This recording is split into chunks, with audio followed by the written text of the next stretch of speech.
Welcome to the Nailed It Wall.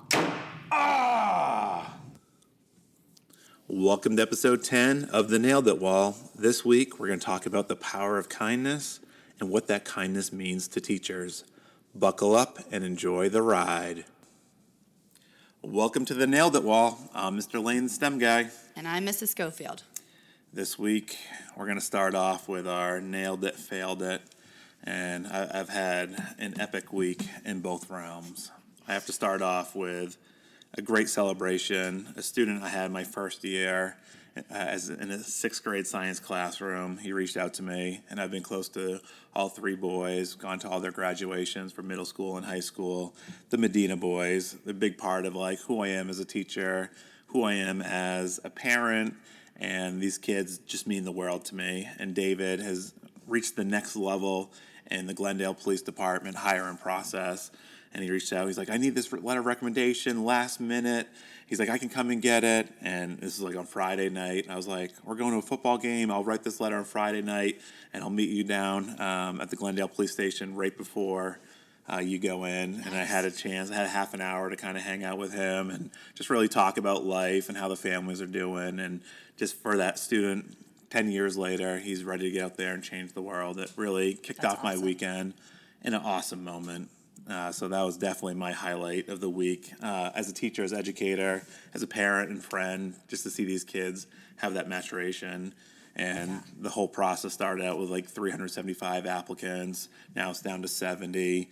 And the next phase is going to go to 20. So he's one of Glendale's finest. This kid loves this city. Taught me so much about life. I'm surprised you didn't go in with him. I know. I should have. And it was just so fun to kind of sit down and write this letter of recommendation. Cool. Because this kid loves this city, and he's just taught me so much about the city of Glendale. Before I started teaching Glendale, I'd lived in the city for 2 years, but I didn't realize how much I actually needed to know about the city and life and things like that. So my heart goes out to David, the whole Medina family, as he goes on to this next phase through the hiring process. My fingers are crossed. We're rooting for you, kid. I know he's going to do great things. I had a couple fails this week. I just start off there. I definitely nailed it in the wrong ways as well. Friday night, we have tumbling. We get out of our PLC meetings. I rush my kids to tumbling. And our good friend, Lindsay Nelson, she's guidance counselor at Sandra Day O'Connor. Our families, we get together. We get to sit in the end zone for all the football games on Friday nights. We're all leaving tumbling. They actually go to tumbling with us as well. I locked my keys in the car. Had to be down there. It's 110 degrees out there. My keys are locked in the car. I'm like, it would be no big deal if I didn't have anywhere to go, but I had somewhere to go. Locked my keys in the car.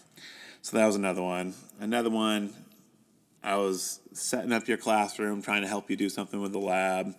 Sub was coming by. He's like, hey, Mr. Lane, are you going to help me set up this lab? I'm running down. It's humid in Arizona. On days when it's humid, you just sweat. Like, it's insane, like, how sweaty you get. Oh, gosh, gross. It's the worst. So I'm running. I'm on the phone. My wife called me. She's like, the alarm's going off at the house. I'm, like, barking orders to my kids. I'm like, move, move, move, move, move. Luckily, I live 1 minute away from the school. Had to run to my house, turn off the alarm. My dog's going crazy. Throw the kids in the car. Come back here. Set up your lab. It was just an insane week. But there was highs and lows. The highs definitely outweigh the lows. Yep. So I had a long week, but I did have one thing that I wanted to highlight as my nailed it. Actually, last Sunday, we recorded our podcast with the Grab 'em girls, which that was a huge highlight, and that was awesome something podcast. that, by far, that will always be a really special one to me. It's kind of a letdown now. Right now, it's just the two of us, so we apologize to everybody. Yeah, it's hard to follow that. Tough act to beat there. But then afterward, we met with Mrs. Mayfield and her daughter, and they've been seeing us use our Cricut, which we're huge Cricut fans. And not the sport, but the crafting machine. And the sport looks awesome. The sport looks awesome, but confusing. So we met with them, and we basically helped them navigate how to make T-shirts and decals, and she's gonna Mackenzie's gonna do jewelry and all these things. Now we have major envy of their Cricut because they got the maker, which is a step up. the Cricut maker is amazing. Now we basically need that. Tracy's Bitmoji came out awesome though. It really did. It's pretty incredible. But that was such a cool thing because not only did we love the Cricut, but then we taught someone else how to use it and like really set them off. I think they're going to do a million things with that thing. And it was just a really a neat way to kind of share our love of that. So that was a really awesome memory for me. Yeah, it was great, and they're going to do awesome things. They're sharing this. They're getting a carrying case. They brought in the maker, and it was pretty solid. It was. I still don't know if that ink came out of the shirt. I washed it, but that's typical. We'll reveal that. We'll next find week. out. Yeah. That could be another nailed it there. Yeah. Well, this episode, it's with a heavy heart that we're recording this episode. Last week, you had a lot weighing on your mind as we sat down with the Grab 'em girls, and the fact that you were able to hold it together through everything that was kind of weighing on your mind. We recorded it last Sunday. On last Sunday, you got some pretty terrible news. I did. And you returned on Friday, and you're like, what if we did a podcast about Moxie? And I kind of threw back at you. I said, the big part of this podcast is painting a picture of students, celebrating all the stories, what's great about education, and kind of the things that happen to us in life as teachers. And you were like, let's just do Moxie. And I said, I think it would be great to just kind of have a tribute to like your dad, kind of what happened, all the things that you went through, the power of the community. And with that being said, I'm sorry for your loss, my friend. Thank you. I know your personality, your spirit, came from your dad. It did. Do you want to kind of talk about some of your favorite memories of your dad? Well, my dad was a character.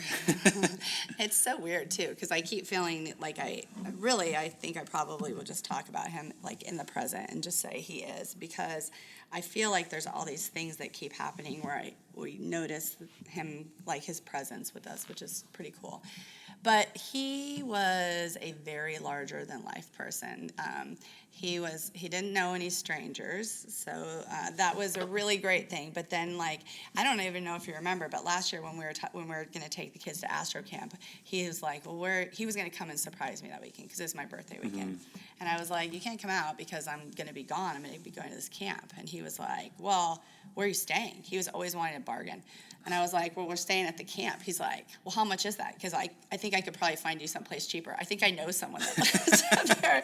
And I was like, that's not how the camp works. Like, you go with the kids to this camp. He's like, yeah, but you can ask them for a discount if we, like, find you a different place, because then you don't have to pay for lodging. I was like, we're good. Like, we're good. He's like, well, maybe just you. And I'm like, no, I'm going to this camp. But, that's very much how he was. And, like, if you ever were going anywhere, he knew someone. He didn't have to know them personally, but maybe he saw them on Facebook, or maybe they were a friend of a friend's of a friend's, but then they are his friend. And so he would extend those invitations all the time. I mean, I had a perfect stranger stay with me a couple of years ago just because they were friends of my dad's. And so I was like, okay, yeah, I guess. I think I remember you telling me that story. It was so odd. I didn't even know the people. I'm still even hazy on who they were. I remember people staying, but like my whole childhood, it would be very common for my dad to come home with hitchhikers, and they were down on their luck, and he would be like, so-and-so is going to stay the night or a couple days or whatever. They just need a place. And we were like, who are these people? But then that became our norm. We knew a lot of people. So that was huge. And obviously I love people. Like, I love people like my dad loves people. So, and then his other thing, which I wish I would have taken a picture because you would not believe my dad's collection, but he loved music. So Apple Music, you can imagine, rocked his whole world because he could not comprehend that he has access to everything. But his whole office, he built this whole built-in like shelving thing, and it's literally just filled every part with CDs. And then armoires and drawers had CDs, and CDs used to be a thing. Now it's like we're like, what are we going to do with this? This is like a museum that we could do, because it's such a loss. Actually, I have an idea about that now that I think about it. But and then not only that, but prior to that, before CDs were a thing, he had records. And so in the garage, there's boxes and boxes and boxes of old records. And that's such a big part of my childhood, is like all this music. And I love music. Like, those are two of the biggest gifts. And he doesn't just like one type of music. He does love jazz, but he loved everything. And so it's just the weirdest thing to like see so much of who you are and why. Like, I know that, but it was just such a visual memory or remembering of like, okay, yeah, that's how I got that. Yeah, and Jenny, our part of our maintenance staff at night, she couldn't get over how much you and your dad looked alike. We do look alike. And I talked to her, and like, you guys have like that same sense of humor and like love of life, Yeah. just passion for everything that you guys did. I think that was a beautiful intro to some of your greatest memories. Now, what were your, you had some time to spend with him this summer. What were your biggest takeaways from this summer? Yeah, well, my sister had a baby, and so that was huge because, pretty much our summer revolved around Amelia's birth. And, hold on, sorry. And so, but my dad came up quite a bit. He lived like more southern, in Southern California, and he would drive up to Woodland Hills to be with us, and he spent a lot of time. And we mostly just talked and like laughed. And one day, writing the bucket list was huge because there were things that we like purposely did. But one of the days he came up, we did karaoke. And my brother came into town, and so all of us were doing these karaoke things. And we have videos. And my dad is not a singer. He's definitely not a dancer. I mean, he dances, but he like tries to be reserved about that. And so we have this video of all of us doing the bare necessities together. It is like one of the best memories I will ever have in my whole life of him. But he was just so happy, and he could move around then. He wasn't as much in pain at that point. But like the kids were laughing. It was just such a happy moment. And my parents did a video together too. And so like obviously that was something that we really treasured. And then the World Cup was this summer. So my dad and I share a major obsession slash love for soccer. And so for Father's Day, actually, he came up, and we watched the U.S. play. I don't remember who they played that day, but it was a huge game, and it was so cool to be able to share that with him. He used to play soccer in college and then as an adult, and it's just something that we both have a strong passion for. So I'm glad the U.S. took it all this year. Well, he was a little bum, wasn't he, about Golden State not stretching it to 7 games? He did take that pretty hard. Yeah, he was sad. But, he rallied. He is very passionate about his California teams, but, we had a lot of highs this summer and this year just based on things like that. I mean, he was going to come out for a Diamondbacks-Giants game, but he didn't actually make it out. He was pretty sick at that point. But, there's just a lot, like sports, like our family very much loves sports, and again, so much of that. We usually root against him just to tick him off, but just because that's how we roll. But, yeah, I mean, it's just an odd feeling, I'll say that. Yeah, I can't imagine what this has been like for you this past week and the roller coaster that you've been on. And I love hearing those stories, and thank you for sharing. Sam had a great time with him this summer. Talk about like what Sam, because we even left that out when we talked about Sam's summer. Yeah. I kind of rushed Sam. I was like, we need the Cliff Notes, buddy. But I know. This was like such a big part. I actually said that to him when we got home. I said, "Oh, you didn't get to talk about your time with Papa." So that's when Amelia was born. My dad had an opportunity to go up to the Bay Area to work on my grandfather's house, I think is what they were doing. And so he asked if Sam wanted to go. And my dad was really stubborn. And he, although super addicted to his iPad and his own cell phone himself, he was really adamant he didn't want Sam bringing his. So the two of them kind of butted heads on this, and they found some kind of a compromise. So they agreed, yes, they could make this trip happen. And it's one of those things that in the moment that you'll be so glad that it works out. And like we just knew. And that's why I told Sam, I said, you're going to always be thankful for this time that you had with him this summer. And they went up and they worked Sam. Like my uncle was laughing so hard when he was out for my dad's funeral and stuff, but he was saying like Sam was constantly tired. Like he'd go hide away. Like they'd be doing manual labor and they'd be like, "Where's Sam?" And so my dad went to look for him, and he found him in the bathroom. He's like, "Sam, are you okay?" He's like, "I'm hiding from Uncle Ozzy because I don't want to do any more work. I'm so tired." So, but they worked him. And, from all that, like, guy bonding and stuff, when they came back, they just had such a new appreciation of one another. And it was really special, and just having that time for him, and which is hard. It's hard because now Sam took it really hard when when my dad passed away, and as he should, and that's what you want. But it's bittersweet, right? Because he really is connected to him and has a special relationship, and it's hard to have that go away. Yeah, So. and you want that for your kids. You want to pass that on. I remember Sam telling me the story when I first saw him. He's like, I flew back from Virginia or D.C. Gosh. He's like, I got in a car, drove from Phoenix to, was it your mom's house? Or you didn't even see him, right? I drove back. See him. He went up to Woodland Hills because I was at my mom's that night. And then so he drove there. Then he drove to San Francisco. Yeah, it's crazy. Like went to with your husband, like with Stan. Like they went to the Giants game, right? Yeah, I went to the Giants game. Did a bunch of San Francisco touristy kind of things because people were in town, and so they were kind of tapped to take them around because my dad couldn't do that. And so it was a whirl. I mean, but when we drove home after that trip, Sam's like, if you add up all of the times I drove just in the last whatever many days, 4 or 5 days, he's like, it was a whole 24 hours. I'm like, oh my gosh, that's so crazy. But it was such a whirlwind for him. Yeah, just the other day, Sam was filming a video and he was rocking that Giants Scofield jersey. And he loves that one. Is it number 19? I forget what number he has on it. I don't know if it's remember. 4. Yeah, it is because he picked his birthday. And so like he was filming something where he had to like fall in the grass and he took off the jersey with such pride. This was prior to your dad passing, but it was just kind of cool to see how much like he loved that jersey. And every time I see him wearing that, he's always got like such a big smile on his face. He loves it. He was saying the other day, he's like, all my nice clothes are dirty, and I said, what are your nice clothes? Because I got to tell you, I'm not seeing that. And he goes, well, my jersey. I'm thinking, okay, I guess this is our dress up clothes. But he does, like, he loves that thing. And, it's just one of those things he will always treasure. And when he went to the game that my dad was supposed to go to, he did not wear Diamondbacks gear. Sorry, Diamondbacks, but he wore the jersey for Giants to represent my dad, which meant a lot to him. So that was pretty cool. That was an awesome memory. Pretty awesome. Yeah. Now, would you mind talking about like the battle your dad's been going on? I remember I've known you for 4 years, and this has been something that ongoing with highs and lows the past 4 years. Yeah. So he got diagnosed, and we were trying to figure it out. Like, it's got to have been right around that time, probably about 4 years ago. He was diagnosed with prostate cancer, but it was already stage 4. Prostate cancer is one of those cancers that if you catch it early, it's actually pretty treatable.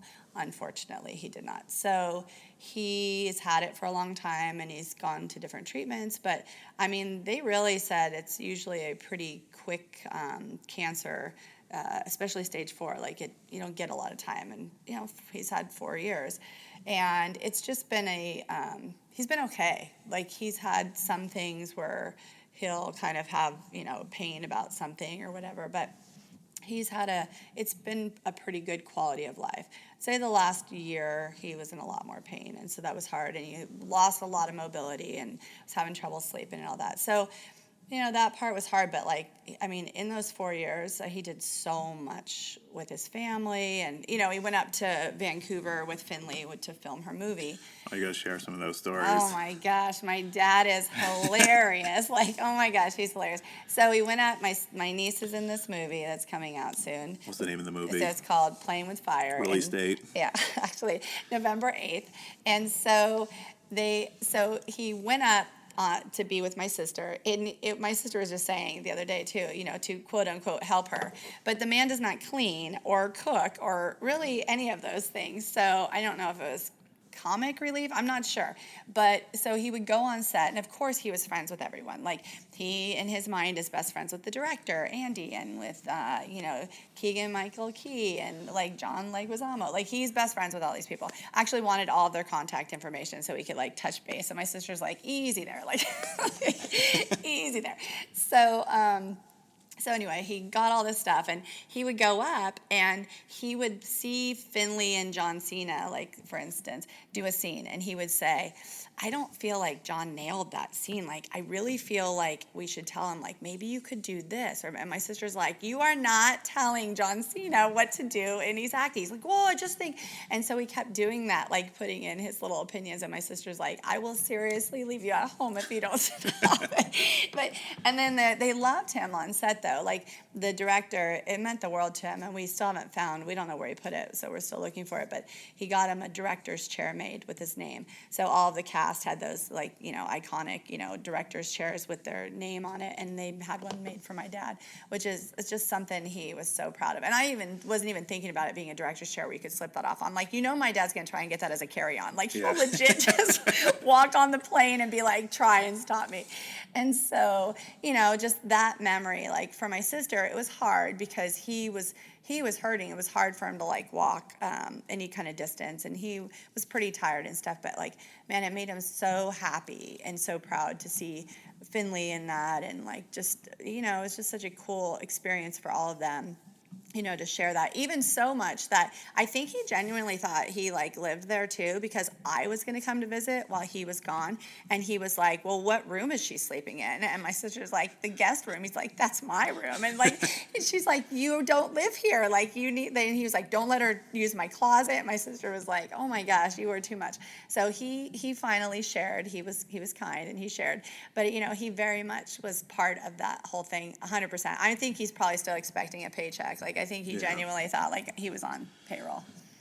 No, that's awesome. Those pictures that you shared with the chair and Jess so cool. And Amelia were just classic pictures. And you're like, we got to get this thing home to him no matter what we do. And he absolutely loved that chair. And he did. And like you said, like you touched on earlier, he's like never cooked a day in his life, but all of a sudden, like he wanted to have people over. Oh my gosh. Jess was like pregnant and not feeling so good, and he wanted to make, like, you want to tell that story? Yeah, he tried to invite the entire cast over, and Jess was staying in, like, a 2-bedroom, like, apartment thing, and he was like, I'd like to have everybody over for dinner. And Jess was like, well, first of all, we don't, like, when we leave, and they were having pretty late nights with Finley even, but there's, like, child labor laws and stuff. So she's like, when we leave, those people are still working. Like, they're editing and they're doing all these things. Like, people they're not just hanging out. And he was like, well, I mean, we could always bring it to them, or we can meet at a restaurant. And my sister's like, how will this meal happen? Like, are we? And he's like, well, we can take them out. And she's like, do you have any idea how much that would cost?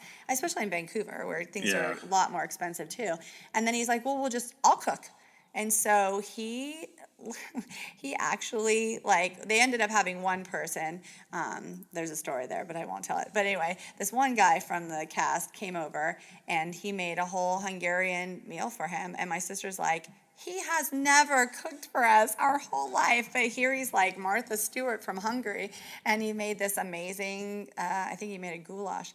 And my sister was like, it's just so funny. And the guy was so excited, and he was from, I don't remember, like, maybe Romania or something. I can't remember. I'm probably wrong about that. But whatever it was, he was so appreciative to, like, have a home-cooked meal, especially when you're away, on location. I'm sure that's got to be a drain. You're constantly eating the same kind of, like, finger foods and stuff.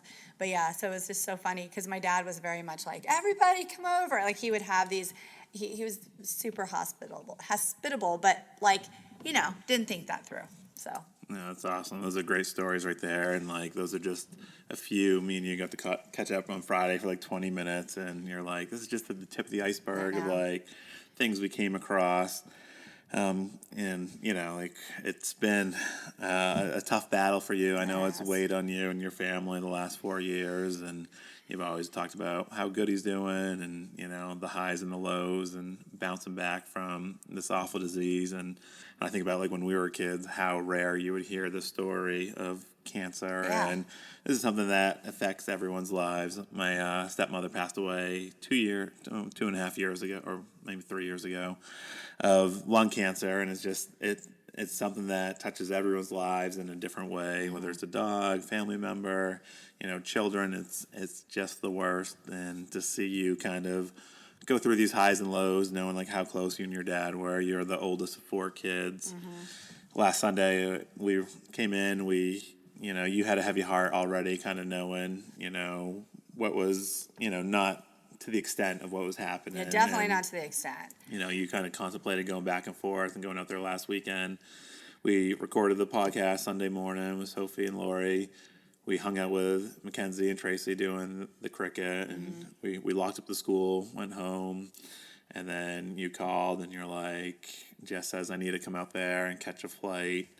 Yeah, it was so immediate. and, things weren't good. And, your mindset is, I have to prepare for 128th graders that are going to come through my door tomorrow, and talk about what that whirlwind was of, hearing that news, booking a flight, and Yeah. So I when I left here, my sister had called and I purposely didn't answer that. And I told her that later. I said, I knew that whatever it was something I was going to need to give full attention to. So I waited till I was by myself.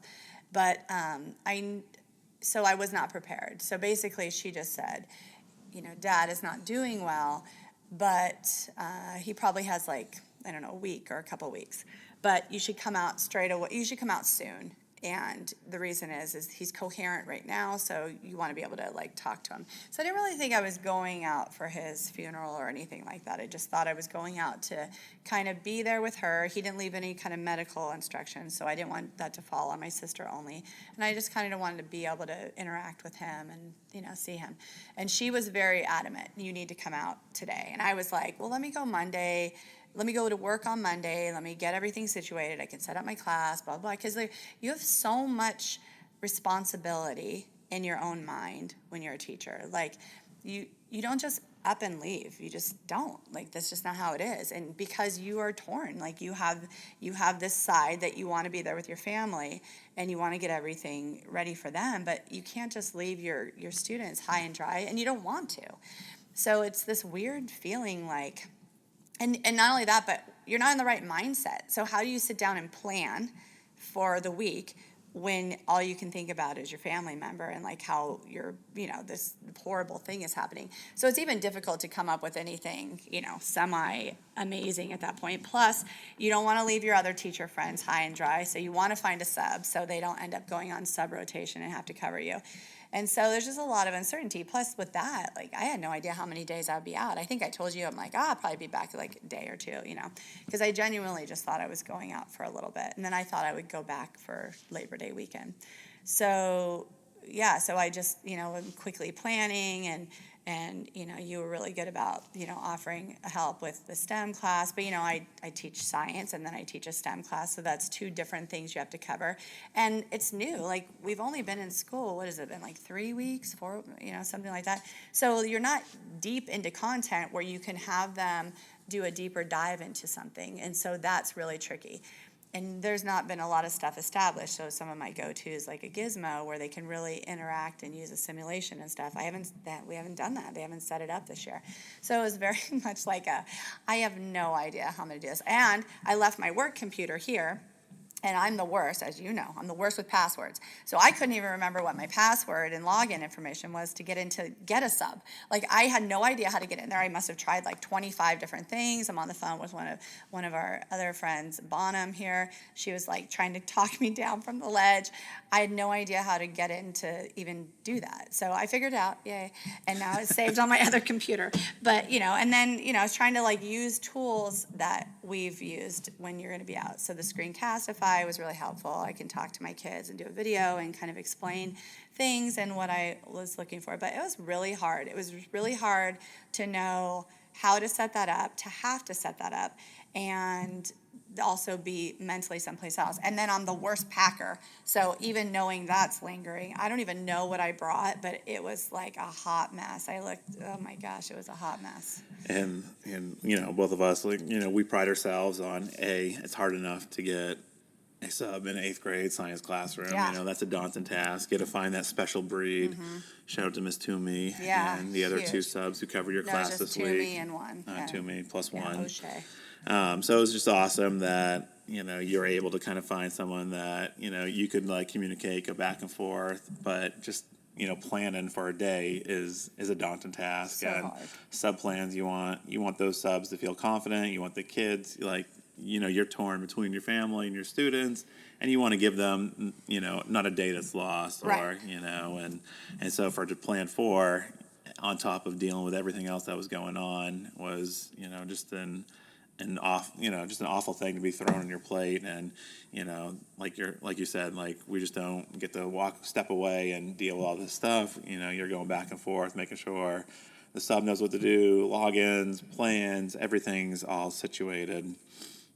So Sunday night comes around, you book your flight, you try to get your plans all situated. Again, you don't want anyone to go in sub row because you don't want anyone to be in a bad mood on Monday morning. Yeah, So that's that true. you don't want to start your week. You get on the plane, and you said you were just an emotional mess, like Yeah, so crying. thank God it's and- only 47 minutes long. Yeah. But yeah, Southwest, I was the last group to board, which I forgot how that works. But I'm in between two people, and I just was crying the whole time. And like literally no one addressed that I was just crying. I was very quiet, but I was just heartbroken. Like I was just heartbroken. But I will say this, I'm sitting at the gate, and I had so many people like contacting me, like, our community. Like, so I had teachers saying, like, send me your stuff. I can make copies, whatever you need. Like, everybody's just touching base. I talked to Toomey on the phone, working through all the sub stuff, and just everyone was so supportive and accessible. And just, like, I think that was part of the reason I was so sad. It was just like, oh my gosh, like, this is such a big deal. And then I was so overwhelmed by, like, people's kindness about it. Yeah, and it truly is a great community, and everyone came around you, and we were just rooting for you and wanted to help you any way that we could, and it's just great to kind of see that outpouring of love. And you might not see that, like you're talking about. You have a friend at the high school level, and you're dealing with the hardest thing that you probably had to deal with to this point in your life, saying goodbye to your dad, and just this community, how they kind of picked you up. Yeah, and when I was talking about that with my good friend, she was saying, she used to work here years ago, and she was talking about, at a high school level, you just don't. It's difficult to create that same sense of community and that tight knit environment. But she misses that, and she knew that where I was, I would be so well insulated and like supported in a way that she wishes she had, because it really does help you heal and like cope with all of that, to have that kind of support. And I cannot imagine what that would be like someplace else. I just can't imagine not having that, because it really was something that was just instrumental in me being able to even come back on. I mean, some people are like, you came back so early. That's all relative, because it's pretty draining. Like, it's a long time to be gone and like be nonstop in your grief, and so I was definitely ready at that point.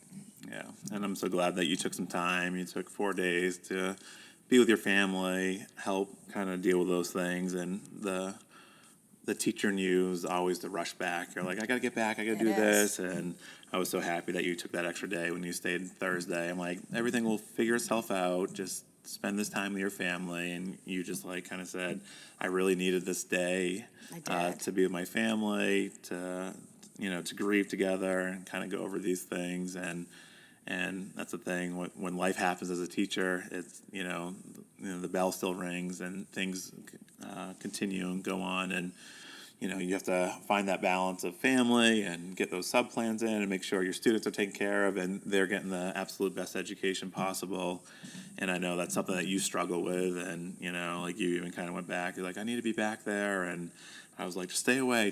You need to be there. And it's hard. You do feel like, because you teaching, if you're, I don't know how to say this without sounding offensive, but teaching, if you're doing it right, is not really a job. It's something that you are, like, that's where you want to be, and so for it's me, like my grandfather always said, he's like, if you find something you love, you'll never work a day in your life. yeah, and that's how I feel. So it wasn't like I didn't want to be back, because I did. That's the hard thing, is like, I wanted to be teaching. I wanted to be back in my class with my kids. I missed my kids. However, these circumstances with my family, everybody was so raw and there was so much to do, and like I needed that time. But I felt these two opposing feelings so strongly. And this one mom sent me an email.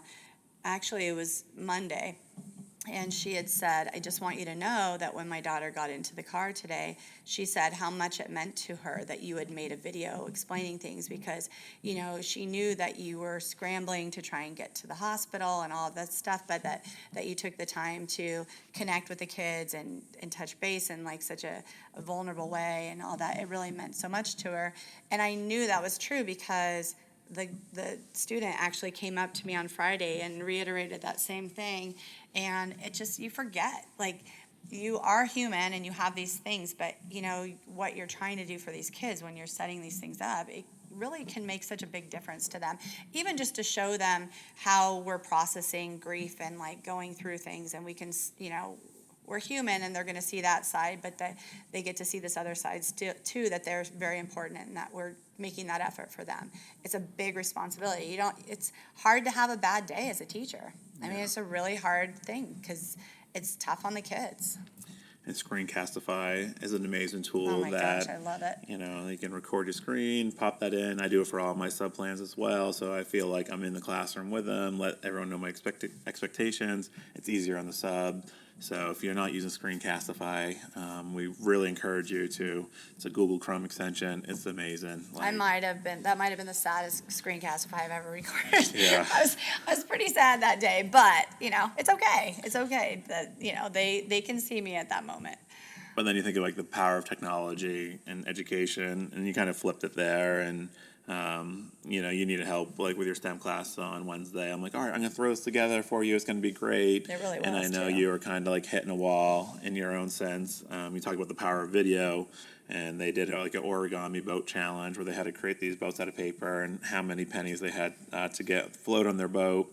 But then I flipped that and I was like, can you just put a QR code in to this Google Slides for Flipgrid? So I wanted the students to kind of like show you their boat, tell you the name of the boat, make a prediction, and then come back at the end. I don't know if they got to the second video and tell you how many pennies they got to float on your boat. And when I talked to some of the students, they said it was like such an awesome lesson that only a couple of them could actually get through folded there. But like, you know, you needed that pickup as Oh well my to gosh, kind of I like needed that. you needed to hear and see from your students what they were doing in the classroom, Yeah. and because you just love these kids and you just love really what you do. And I really do. I mean, and that Wednesday night before, so it was the last day I had to do my regular sub plans.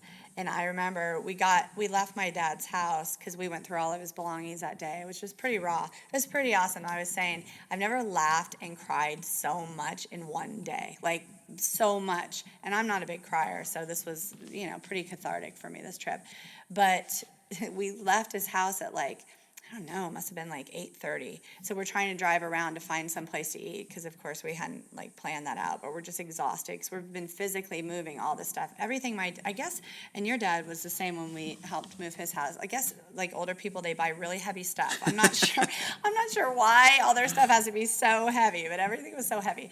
So we leave and we're trying to find food. I mean, we didn't end up finding a place that was open and actually getting back with food till like 9:30. We get back and all the kids are awake. It's like Lord of the Flies. They've been, you know, without us all day, and so everybody's wanting our attention. And we have all this stuff from my dad's house, and I'm in the midst of all of this trying to write out my sub plans, and my mom's Wi-Fi keeps failing, and I'm like a mess. I can barely function, and I'm just like, you know, you just have to do this. Like I have to get this done. I have to do this for the sub. I have to do this for my kids, and it's just the weirdest feeling because you're just so, it's like, I mean, I can't imagine being sick and doing it in that moment, you know, that would have been the only thing that could have made that more challenging, but it's the weirdest like feeling of like being mixed on something, you know, you want to do it, but you're so tired and you want someone else to adult for you, you know, so that was just one of the, but I did, and I got it done, and the Wi-Fi, thank God, it worked, and it was all good, so. again, these teacher struggles we have there. Now, can you talk a little bit about, you know, you talked about, you know, as you came back, you didn't realize, like, what a rad dude your dad was in terms of, like, letters, just little trinkets that you found, and, you know, you just, in this loss, I felt like your heart was so full from the different things that you came across. We found so many things. Well, and it was cool because my dad's brother was with us, and he and my dad are very, very close. And so he shared a lot of stories that we didn't know.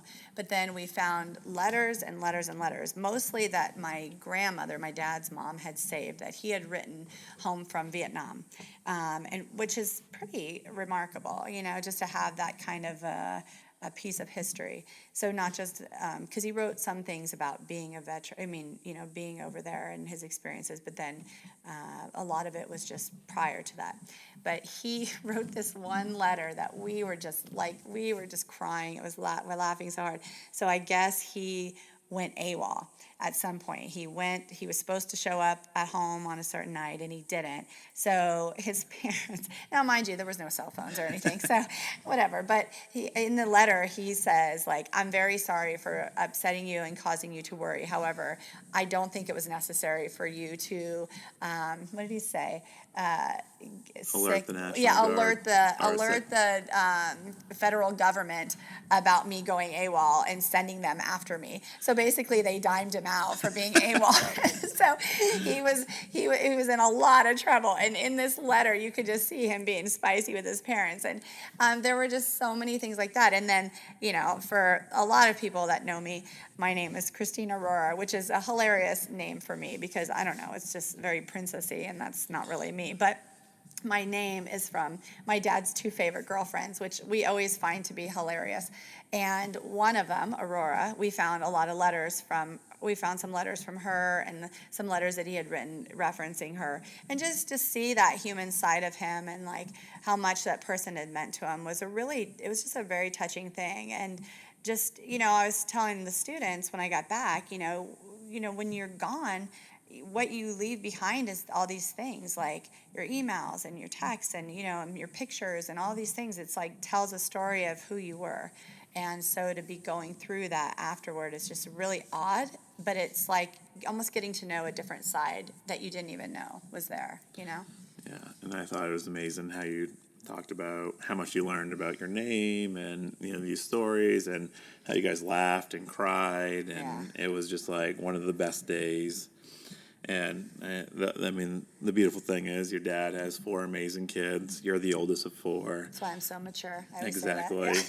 Yeah. So what are the ages of your siblings? I do not know that. Okay. I do not know that. I legit do not know that. But I'm the oldest. That's what I know. My sister's the youngest. All right. So you're the oldest. Your brother Shondor lives in Colorado. Yeah, and so does Zach. And Zach. And then my sister Jess is in Woodland Hills. California for those people. California. Geography lesson. Yeah.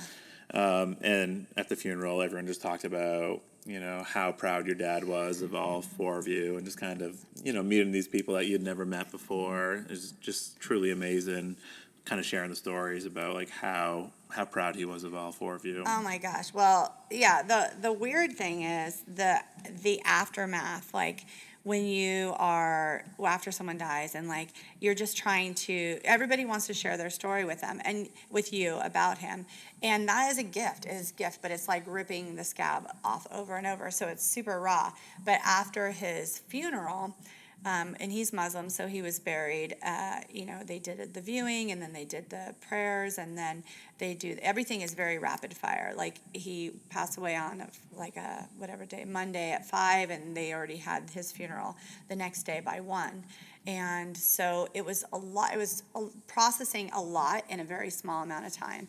But there's a lot of people I've never met, and so people would just constantly come up to my sister and I and talk about like our dad and stuff, and it would catch you off guard because you realize like my dad had such an impact. Like he connected with all these people, and they all knew that he was a character, so you kind of knew that they knew the same guy that you did because they had some funny stories about that. But it's just a really cool thing. But so many people, I don't think I told you this, but so many people stopped me after the service but before the gravesite that his wife's kids were texting and saying, you better hurry up to get to the gravesite because they don't wait, and like we're running out of time. And all these people kept stopping me to talk about my dad, and of course then we're all crying and everybody's crying, and it's very touching because he meant a lot to a lot of people. But we barely made it to they had already kind of started things, and I'm like, here we are, wait for us. So that was just kind of everything is very, very fast, and we learned a lot. The good thing is you did get lost. You're not one for directions. We did like get lost, myself. actually. Oh, wow. In the cemetery, we got lost, but the pin took us to the wrong place. But then we realized, okay, no one's here, so let's go find it. And we quickly figured that out. But yeah, we did get lost. But I wasn't driving. Okay, that's good.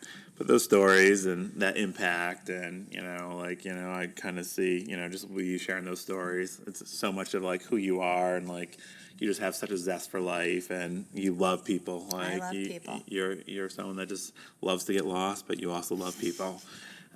You'll always have this for you and your family, and I can't imagine like how hard this past week has been for you. But to learn those things about your dad and hear those stories, and to know his battle that he's been dealing with the last 4 years, and it's kind of mind blowing of what he's had to deal with, but still to have his mind and his personality and to have these stories, just it's truly, it's the hardest thing that you've had to deal with, and sure. I'm so sorry for your loss, but I love that you have those stories and those moments. And this past week, it's kind of hard to separate the teacher self from the family self, and you're there, but even though you might be there physically, you're not there mentally, because you're thinking about all the things you have to do as a teacher, the things you have to get ready, what's happening here, and it's unless you're a teacher, like a lot of times with my wife, it's sometimes she's like, oh, just take a sick day, take a day off. I'm like, you don't understand how much work goes into that, and when you're not an educator, no disrespect to people who aren't educators, you don't understand like that mindset and how much goes into like your kids, and you want to make sure you do right by them by doing A, B, and C, but yet you're trying to deal with scenario D over here. Yeah. Well, and then when I came back, choosing to come back Friday instead of waiting for the long weekend, I didn't know how the kids were going to be, because they all need something different from their teacher. Well, not just their teacher, but the adults in their life. They all need something different, and you do not know what that is from each student from one student to the next.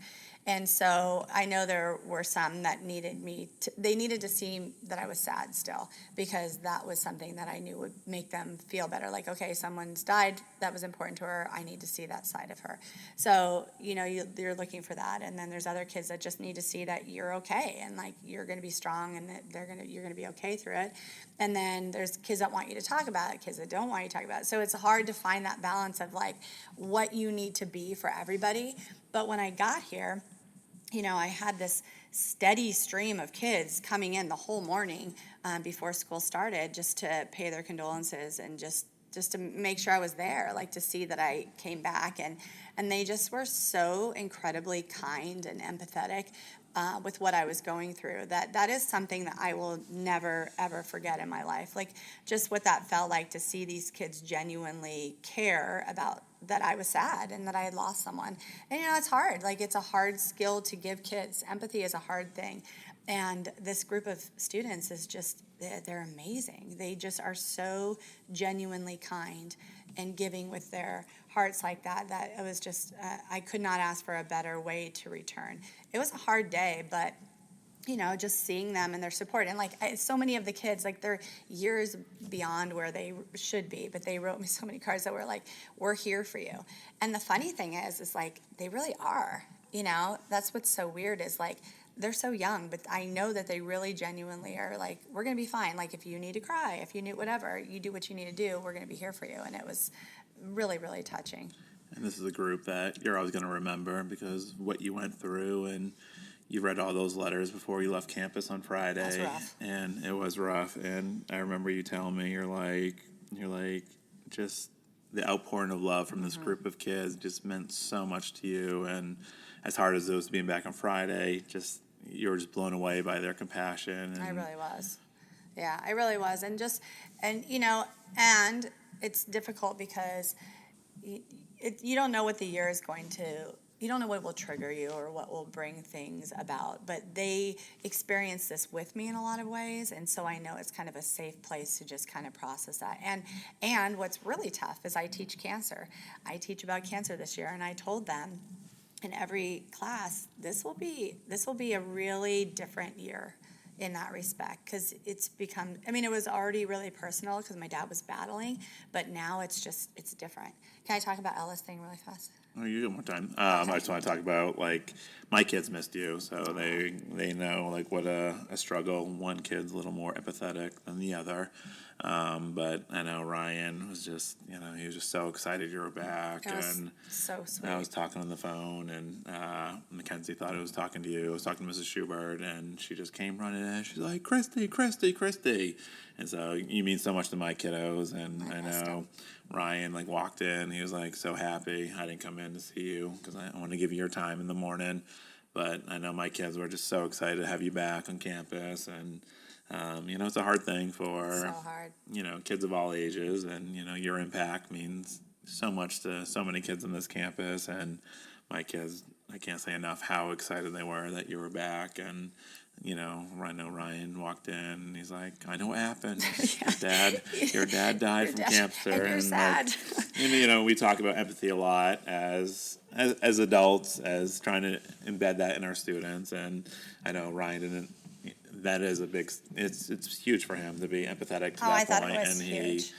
I know he wasn't as, he was pretty blunt with what he said. But I really liked it because I think that that's very much how I wanted to process the day, is just let's just say it how it is. I didn't want it to be something that people have to kind of guess, walk on eggshells with me. I like that. I thought it was really appropriate, And I was like, yes, that's true. That's why you and Ryan hang out there, and Mackenzie crawled in your lap. She did. And she was just stroking my hair. Stroking your hair. Very so it was a good start to the day, and was. kudos to all those the staff, the community, the parents, all those 8th graders, kind of pouring their hearts out to you. And this is going to be a special year. 7th graders too, for Sam. That was huge for him, and I guess he got a lot of support from that group as well, because the kids, again, it's pretty raw for them, and the community of friends there, they were very kind to him. And his teachers were, I can't even read the messages from his teachers a second time. It's I was just a mess. But it was a beautiful gift that they gave to him. So I'm grateful. That's awesome. And Sam, he never misses school. No. He'll come to school sick, unless he is deathly ill. That's the only time that he will miss school. And you talked about a little bit Ella's super private with her teachers, but there's this one teacher, she came home that said she reminded me so much of you, and she didn't even tell her teachers that she was going to be, she was dealing with the loss of her grandfather. Yeah, well, Ella is a lot like our family. So our family, I remember though at the hospital and then afterward, a lot of our cousins and people that we're talking to, they just said I can't believe you're crying, because again, it's just something we struggle with. We just we're not wired like normal people. However, we definitely made up for that during this.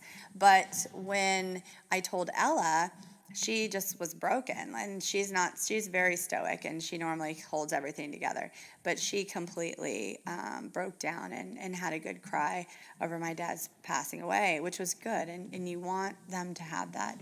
But she did not tell any of her teachers why she was going to be out of town. She just said it was a family emergency, and I had said to her, I wish you would, because teachers need to know where their students are coming from. And she said no. And I think it was because she didn't want them to ease up on the work thing. She just wanted them to let her know what she needed to do, and didn't make adjustments for her. She's very disciplined like that. But so she didn't tell them. But Friday she came back, and I don't even know, how many students do you think a high school teacher has? I mean, those 40, 50-minute blocks, through a course of a day, they be seeing over 500 to 600 kids a day. I mean, they've got to have so many students. So this one teacher, from day one, Ella loved her, just absolutely loved her. And she actually shared something that her teacher does, how she celebrates birthdays. And I said, I can't do that. I have 100 and whatever, 20-something 8th graders. And she's like, well, my teacher has more, and she does this. And she's like, I really like it. So based on that, I started celebrating birthdays this year, which that was really cute, because I missed one while I was away. And the kids, did the singing on their own, which was just really, I tried to capture a video of it. I got the very end there. It was really, really special. That meant a lot to me. But So anyway, I do this birthday thing now because of this teacher, Mrs. Bondi at Ridge. She's phenomenal, and she just exudes kindness and love. And I recognized that when I went to their curriculum night, and I told her how much Ella loved her. But then when Ella came back on Friday, Mrs. Bondi said, "Ella, we miss you so much," and she's like, "Come here, let me give you a hug," and like that meant so much to Ella. And she came home, and you could just tell like it touched her heart in such a big way. Just the fact that someone knew she was gone, that it meant something to her, and that she like had this tenderness towards her. And so I reached out and told Mrs. Bondi what a special moment that was for Ella, and as a parent, how much that meant. And I did tell her about my dad, just so that she knows. I mean, just think of all the things that our kids are going through that we just don't know, that people don't share with us, and there's no way to know what kind of hurts they're going through. Maybe they're like kind of having a rough day in your class behavior wise, but you don't even know it might be because of, whatever. And so I try and be really transparent with my kids, just so they always know, like if I like that. I think the week prior I had told the kids I might be having a bad day today because my dad went into the hospital, and Ella's trying to find out if she's making this badminton team, so I feel a little bit raw. Just kind of be honest and let them know like I may not be my best today, and I'm going to work through that, and I'm not going to use that as an excuse, but I want you to understand. So it was amazing that teacher did that for Ella, because at a high school level, it takes a lot to know your kids like that, but that impact. Ella will always remember that. Just that one act of kindness, she will always remember that. Yeah, and we always talk about like building that culture and relationships with the kids. Like that's the number one factor, and like how these kids will remember you a long way down the road. And it's so cool. Like you've been singing in the cafeteria to all these kids on their birthday, and you were gone, and already that culture is already like been embedded within these 8th grade kids. And it was so great to see them singing like without you being there. And I was like, fumbling around trying to get my phone. It went so quick, and I know that meant a lot to you when you were kind of going through and dealing with everything. I was a mess. And actually, that student, I meant to get in there. I guess we were on heat advisory on Friday, and I did not look at my emails. That was one step that I just couldn't take on that day. But I guess we were on heat advisory, so the kids were leaving the cafeteria earlier than we normally would, and so they were starting to leave. And I knew it was somebody's birthday, like that day, so I made them all stay, and we sang. And then they were like, "Well, it was Braden's birthday that day." And so I had said, "Well, I know," and that I meant to come in early enough to do it. So they were saying, like, "We can't forget this person, we can't forget this person." And so they already, in their minds, every single person's birthday is important to them. Even kids that are not friends with the other kids. Like, they don't have to be like, these aren't just their best buds. These are just kids that they know are in 8th grade, that they're having a birthday, and they want every single kid celebrated. And I am completely blown away by that. It's just amazing.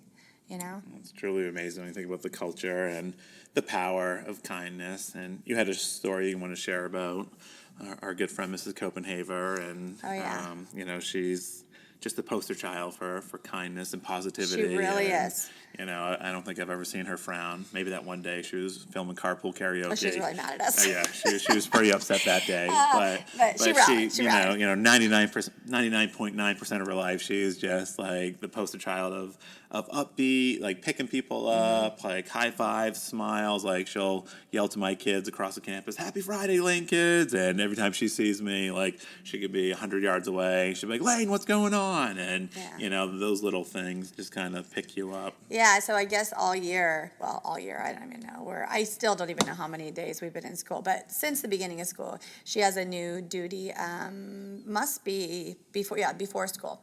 So I guess wherever she's posted, it's over by the where the bus drivers come in. So she said she waves to this bus driver every single morning. She doesn't know him. She's not met him or anything, but she just waves to him every morning. And so that on Wednesday, she was having a tough day. She had met my dad this summer, and it was pretty impactful. It was a really great visit. You got to hang out with her at your sister's house in California. And she had said that day, "I'm so glad I got to meet your dad. Like, he's really, he's pretty special. He's hilarious. He was, whatever." But anyway, so it was a great visit. And so it was really, she was having a hard time because she felt sad for me and about my dad. And she was having her own battle about something else that she knew that she had just found out about on Wednesday. And she was having a really rough morning. So she went out to go to her duty, and the bus driver that she waves to every morning called her over, or stopped and called her over, and pulls out his lunch pail and says, that makes me sound like a 90-year-old lunch pail. I don't know what you call it. Lunchbox, I don't know what you call it. But anyway, so he said, I just really felt like I needed to bring you this today. So he had gone to a bakery in Scottsdale and got her like this fancy schmancy cookie. And he was like, I just wanted to do this for you today.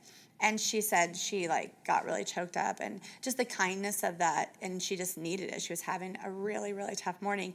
And so the community, like this is your bus, as a bus driver, so it's like how it extends out. And then that same day, she said just a random student from the previous year came over and said, I just wanted to say thank you. And she said, for what? And she's like, I just, thank you for everything that you've done for me. And just out of nowhere. And you just realize, like, this is what helps us, like, as a community. Like, it's that we're all connected and these little acts of kindness. And not only that, but you just don't always know what people are going through and what that bus driver did for her on that day and what that student did for her on that day. Just listening to that voice to say, like, I think you should follow through on this. And then when they do, just, you don't know what that means to people. Just so many people, like notes that I got, like texts and, that email from that mom telling me about the video. Those things are just so powerful when you take the time to, like, extend those kindnesses. And it really can help people, like, just buoy them when they're struggling, It's just an incredible feeling. I love stories of kindness. Or someone we follow, Dory, the ultimate maker on Twitter, like her favorite quote. She's always posting things about, if you could be anything in the world, be kind. And that's something I always tell to my kids. And, this has been a hard week for you, and just all these stories that, the days are going to be tough, and there's going to be times where you're going to look back on these things that kind of really push you through. Even yesterday, you said it was a rough day for you, and I can't thank you enough for coming in and kind of sharing, that personal side of yourself, and how much, like, you've had to go through this week, but how much these people, this community, this school has really picked you up when you needed someone to kind of really push you to that next level. And, yeah, it's true. I love the stories you shared, and, I hope this is something that you always look back on, and, when you have a day, you can kind of come back and listen to this podcast and remember, like, how amazing your dad was. I mean, he truly was a rad dude, and, the planet lost a special one last week, and thank you so much for being so real and willing to kind of share how much you had to go through as a parent, as a daughter, as a teacher, as a friend, to really muscle through this past week. Mm-hmm. It was a tough week, but you know what? It's all going to be good. His memory lives on, so that's a gift. And I think with that, we're gonna hopefully this is our most somber podcast we record, but it was truly amazing, and I loved hearing all those stories, and just kindness trumps all, and we miss you, Mrs. Scofield's dad. Yeah. If you're like us and you can't get enough of the Nailed It wall, you can follow us on Twitter. You can find me at Mr. Lane, the STEM guy. And me at a positive proton.